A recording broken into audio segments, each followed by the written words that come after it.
Do you ever feel like your money doesn't go as far as it used to? Prices for groceries, gas, and even coffee seem to climb higher every year. This is inflation, and it impacts us all. But what exactly is inflation? Why does it happen? And most importantly, how can you protect yourself from its effects? Stick around as we break it all down in simple, easy-to-follow terms. 1. What is inflation? Inflation is the rise in the overall price of goods and services over time. Essentially, it means that your money loses its buying power, the same dollar that bought you a full cart of groceries years ago may only get you a few items today. 2.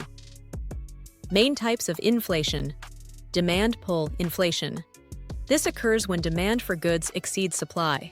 For example, when a new gadget is launched and everyone wants one, the limited supply can drive up prices. Cost push inflation. This happens when production costs rise, like higher wages or raw material costs, and businesses pass those costs on to consumers. Economists measure inflation using tools like the Consumer Price Index, CPI, which tracks the prices of common items like food, clothing, and housing. 2. What causes inflation? Inflation doesn't come out of nowhere. It's caused by specific factors. 1. Too much money in circulation. When governments print more money than the economy can handle, people have extra cash, but the supply of goods doesn't increase. This drives up prices. Example: in Zimbabwe during the 2000s, hyperinflation caused basic items like bread to cost billions of dollars.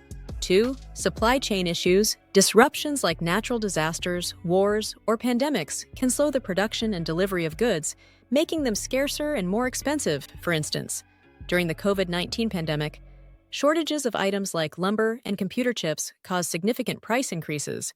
3. Rising wages. When workers demand higher pay, businesses may charge more for products to offset their increased costs. 4. Global events.